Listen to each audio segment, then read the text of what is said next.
Habari za hivi punde. Karibu kwenye Dirisha la Dunia TV. Katika taarifa za hivi punde, inadaiwa bondia maarufu wa Tanzania Hassan Mwakinyo ametuhumiwa kushambulia kijana mmoja aliyeitwa Musa Ali katika mitaa ya Sahare, Tanga. Inadaiwa Mwakinyo amemjeruhi Musa kwa kisu na kisha kufungulia mbwa wanne wakimshambulia vibaya hadi kuzimia. Tukio lililotokea majira ya alfajiri saa 12 alfajiri Musa alipokuwa akiokota nazi barabarani. Je, nini chanzo cha tukio hili? Fuata uchunguzi wetu wa kina ili kujua zaidi. Usisahau kulike, kucomment, pia kusubscribe ili uwe wa kwanza kupata taarifa zetu mpya za mara kwa mara. Nini maoni ya Watanzania kuhusu shambulio hilo ambalo limemkuta kijana huyo ambaye akiwa katika harakati zake za kupambana? Na je, ni sawa kwa upande wa Mwakinyo kufanya tukio kama hili, na ikiwa kijana huyo inasemekana alimuita kutokana na mazingira ambayo alimuona, na kijana huyo akatii wito kumsikiliza, lakini badala yake alitumia namna ya kuweza kumjeruhi kijana huyo na kuweza kushambuliwa na mbwa wanne ambao yeye aliwafungulia ili waweze kumshambulia kijana huyo.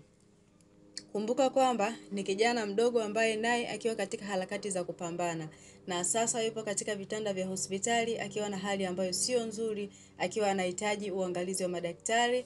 Lakini pia kijana huyo katika harakati za kupambana huko, wakati ambao kijana huyo atakaa nyumbani ili aweze kujiangalia afya yake, lakini pia kutokana na hali ya majeruhi sio mtu wa kujipambania tena kwa siku za hivi karibuni.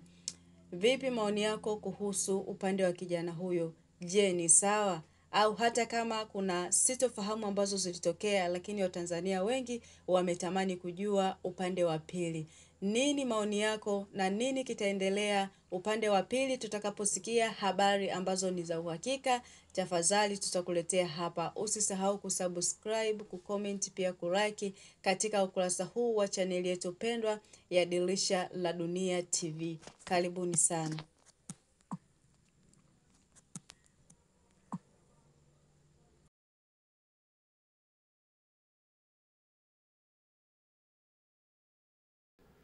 Tafadhali toa maoni yako hapo chini kwenye comment, lakini pia usisahau kushare kwa marafiki zako wapendwa ili nao waweze kupatiwa habari zenye uhakika zinazotoka katika chaneli yetu ya Dirisha la Dunia TV. Hapo utajipatia habari ambazo ni za uhakika.